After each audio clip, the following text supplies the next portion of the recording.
이거 말이 돼? 증여세 신고서 제출하고 딱 6개월 지났는데 국세청에서 전화 온 거야? 여보세요? 네, 국세청입니다. 증여세 추가 납부 대상자시네요. 예? 저 이미 신고했는데요? 아니, 신고는 하셨는데 금액이 잘못됐어요. 10개월 전에 같은 단지 106동 거래 가격 있잖아요. 그걸로 다시 계산했더니 세금이 몇 천만 원 더 나와요. 10개월 전?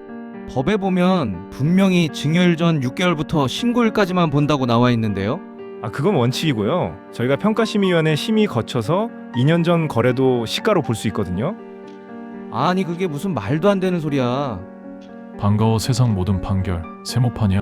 오늘은 정말 억울한 사건 하나 가져왔어. 부동산 증여받고 성실하게 신고했는데 오히려 세금 폭탄 맞은 사연이거든. 증여세 시가 평가 기준 너도 잘못 알고 있을 수 있어. 끝까지 집중해서 들어봐. 자, 일단 상황을 정리해볼게. 청구인, 그러니까 이 사건의 주인공은 배우자한테 아파트 지분을 받았어. 전체의 10분의 4, 그러니까 40%를 증여받은 거지. 자, 이제 증여세를 내야 되잖아. 그래서 청구인은 정부에서 고시한 공동주택 가격을 기준으로 증여세를 계산해서 신고했어. 아 착하게 잘했다. 신고 기한도 안 넘겼고 정확하게 계산했어. 이제 끝났네. 근데 그게 시작이었던 거야. 몇 달 뒤 과세관청에서 연락이 온 거지. 청구인 씨 증여세 신고 내역 검토했는데요. 뭐가 문제인데요? 시가 평가가 잘못됐어요. 시가평가요? 저 공시 가격으로 했는데요? 아니, 공시 가격 말고 실제 거래 가격이 있잖아요. 증여받으신 날로부터 약 10개월 전에 같은 단지 내에 면적도 비슷한 아파트가 매매된 적이 있어요. 그 가격이 공시 가격보다 훨씬 높거든요. 그걸 시가로 봐야죠. 잠깐만요. 그게 10개월 전이라고요? 법 좀 찾아봤는데 증여세 신고한 경우엔 증여일 전 6개월부터 신고일까지의 유사재산 매매가액만 시가로 본다고 나와 있던데요. 그건 원칙적인 거고요. 저희가 평가심의위원회 심의를 거쳤어요.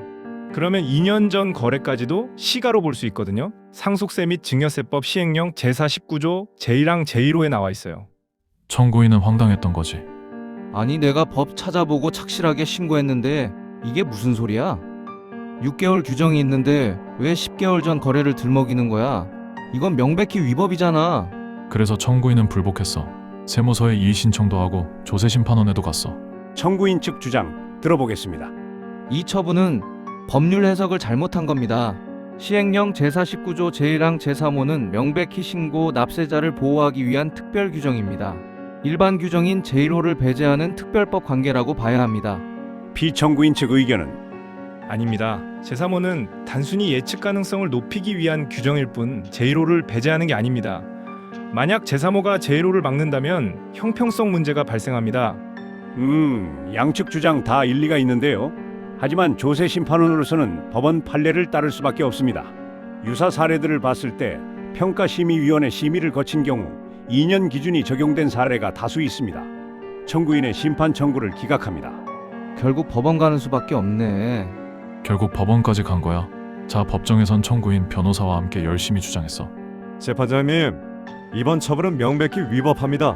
상속세 및 증여세법 시행령 제4 19조 제1항 제3호를 보십시오. 증여세 신고를 한 경우에는 증여일 전 6개월부터 증여세 신고일까지의 기간 중 매매 등이 있는 유사재산의 거래가액만 시가로 볼 수 있다고 명시되어 있습니다. 그렇군요. 피고 측 의견은? 재판장님, 제3호는 납세자의 예측 가능성을 높이기 위한 규정일 뿐입니다. 같은 조 제1호를 보시면 평가심의위원회 심의 등을 거친 경우 증여일 전 2년 이내의 유사재산 매매가액을 시가로 볼 수 있다고 규정하고 있습니다. 하지만 제3호가 더 특별한 규정 아닙니까? 신고를 한 경우에 대한 특례 아닙니까? 아닙니다. 만약 제3호가 제1호를 배제한다면 어떻게 됩니까? 성실하게 신고한 사람이 신고 안 한 사람보다 오히려 불리해지는 모순이 발생합니다. 신고 안 한 사람은 2년 전 거래 가격으로 과세되는데 신고한 사람은 6개월 전 거래만 보겠다? 이게 말이 됩니까? 청구인은 속으로 생각했어. 그 말도 일리가 있네. 아니야. 그래도 법에 명시된 거잖아. 6개월이라고 써 있는데. 피고가 평가심의위원회의 심의를 거쳤습니까? 네, 당연히 거쳤습니다. 절차상 하자 전혀 없습니다. 몇 달 후 판결이 나왔어. 원고의 청구를 기각한다.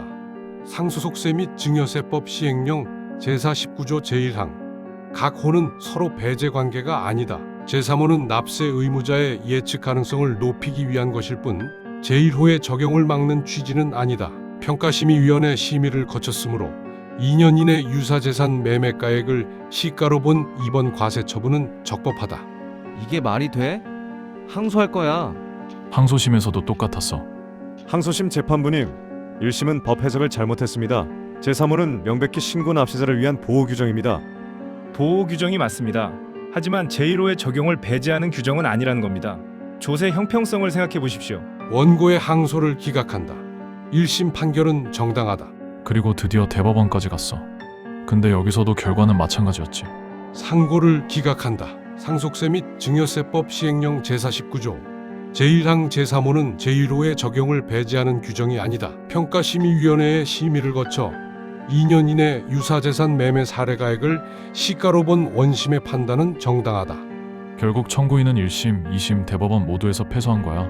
추가로 세금 몇 천만 원 토해내야 했지. 아니, 나 성실하게 신고했잖아.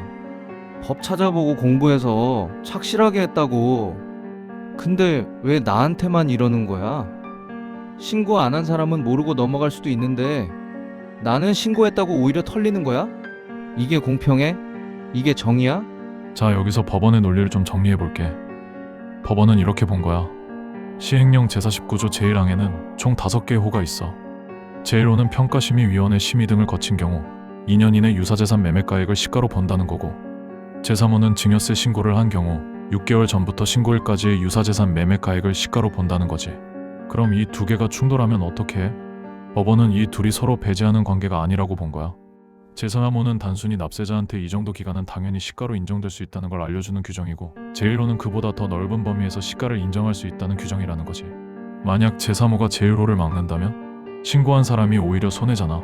신고 안 한 사람은 2년 전 거래 가격으로 세금 매겨지는데 신고한 사람은 6개월 전 거래만 보겠다? 그럼 공시가와 실거래가 차이가 클 때 신고 안 하는 게 유리해지는 거야. 이건 말이 안 되잖아. 그래서 법원은 평가심의위원회 심의만 제대로 거치면 2년 전 거래도 시가로 인정될 수 있다고 판단한 거지. 자, 그럼 우리는 여기서 뭘 배워야 할까?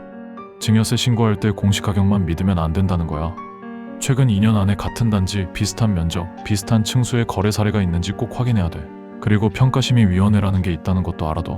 이게 심의 들어가면 기간 제한이 2년까지 늘어나는 거야. 아, 그리고 하나 더. 성실 신고했다고 안심하지 마.